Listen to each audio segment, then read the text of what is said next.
the reason why we go outside. It's the reason why we like to be in nature. It's the reason why we like fresh air. But natural materials are grounding. It's literally making us sick. So why do some $300,000 renovations look good after 20 years and some $700,000 renovations look tired after one? It's all about the materials that people are choosing for their home. If you're about to embark on a renovation, this video is for you. I'm going to show you exactly what separates the renovations that age beautifully from the ones that just age. Austrian study recently came out that students that were in a room with real wood walls had heart rates 8,600 beats per day lower than students in your average classroom. Why does this matter? Because your body and your nervous system registers fake materials as a stressor. I've talked about this before, but there's something super grounding about natural materials versus fake materials. And it's the reason why we go outside. It's the reason why we like to be in nature. It's the reason why we like fresh air. But natural materials are grounding. And it's more so evident now than ever because we have brought a lot of man-made materials into our home, and that's just not what our bodies were made to consume and to feel and to touch on a daily basis. It's literally making us sick. And I'm kind of on this new mission. This is something I'm just starting to really get more into, but it started out with just my love of older homes and craftsmanship and real wood, and now it's turned into a lot bigger journey than that. There is health implications for having materials that are made with plastics in our home, and the more I research, the more that is supported that using real materials, while it is an investment, is a very important investment for your home. So I'm going to go through like the 3 areas where this investment is most important, and also talk through like the pros and cons of the materials and just why it's so important that we choose natural materials where we can, knowing that we may not be able to have them everywhere because they do tend to be more expensive. The places where you want to pick a natural material is your flooring. So recently we've seen a big surge in this LVT, which is a luxury vinyl tile, luxury vinyl planks. And essentially they're plastic floors. And while I did use them because they are more cost effective, and in many cases I may still continue to use them, but the reality is they give off a plastic residue, gets into the air, and then you breathe it in.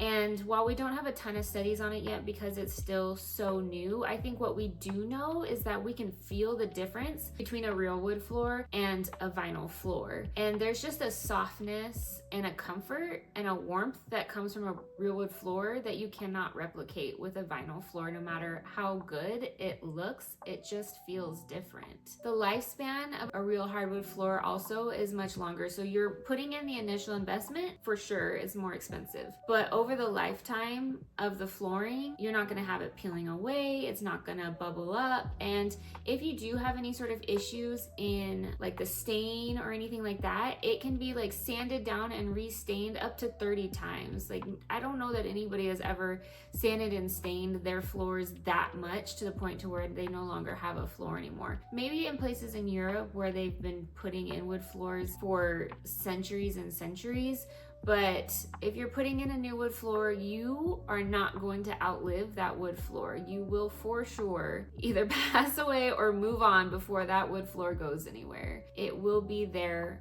for generations to come.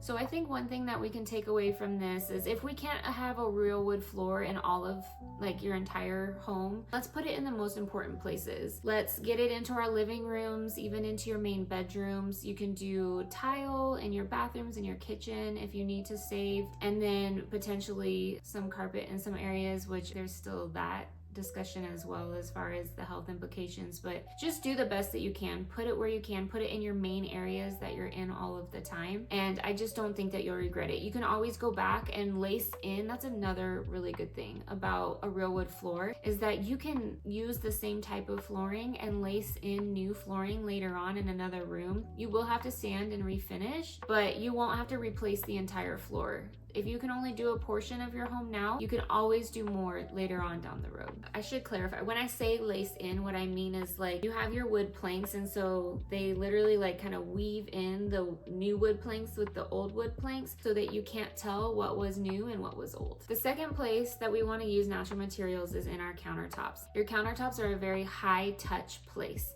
And so natural stone like marble, granite, quartzite, soapstone versus an engineered quartz. Engineered quartz is ground stone or glass mixed with a plastic resin binder like a glue. And the natural stone will develop a patina, and if it gets a small chip, usually they can be filled, it can be honed, it can be refinished. But a quartz with the plastic binders will yellow over time, it cannot be refinished, and the heat damage in it can be permanent. There are some buffing and things that you can do to quartz. You can fill chips with a resin as well. Ultimately, you're just not going to get the feel that you get from a real stone. I have a leathered granite in my countertops in my kitchen, and the texture and the movement of it just cannot be replicated. This is what we love about marble, is the movement that it has. Each piece is one of a kind. No two pieces are exactly alike. So if you want a really beautiful, unique home, picking a real stone that has a movement that you cannot replicate is one way to truly have a one-of-a-kind space. Not to mention, it's similar to the floors, but it just has a different feel and a different touch. And I like to kind of say, when I have clients that are hesitant about the stains and the patina, there are ways to avoid the stains or to buff out the stains and refinish if need be. But when we go to Europe and things like that, I'm American, so if you're not American watching this, but most of you are, when we go to Europe or places, even going from like West Coast to East Coast, there's marbles that have been there for so long, and they patina and they're beautiful, and we love them and we admire the age and the history and the patina. We've lost a taste, appreciation for history and patina and the story that really our homes should tell. I love older homes and I love the character because of the story it tells, because of the patina that it has, because it's not perfectly brand new. It's lived in and loved. I like to kind of paint that picture for my clients when we're talking about marble. You can absolutely buff it out and make it look brand new every few years if you want to, but I don't think that you really need to. I think that you just let those stains kind of accumulate, and they're gonna just add to a patina, and they're just gonna tell a story, and it's just gonna show a richness and a depth to your home that also cannot be replicated. So the third place where we're gonna spend our money on natural materials is in our cabinetry and our millwork. We try as much as possible to avoid plywood, MDF materials, particle boards. For one, they just don't last as long. A solid wood is going to hold up to wear and tear way better. The second reason is just the character that you get out of a natural wood versus like a veneer on an MDF. It is still, the veneer can still be a real wood, but you can just tell by touching it, knocking into it, it doesn't have the same sound, it doesn't have the same warmth, because right behind the veneer is a glue product. So having a real wood, solid wood cabinetry in your kitchens and your bathrooms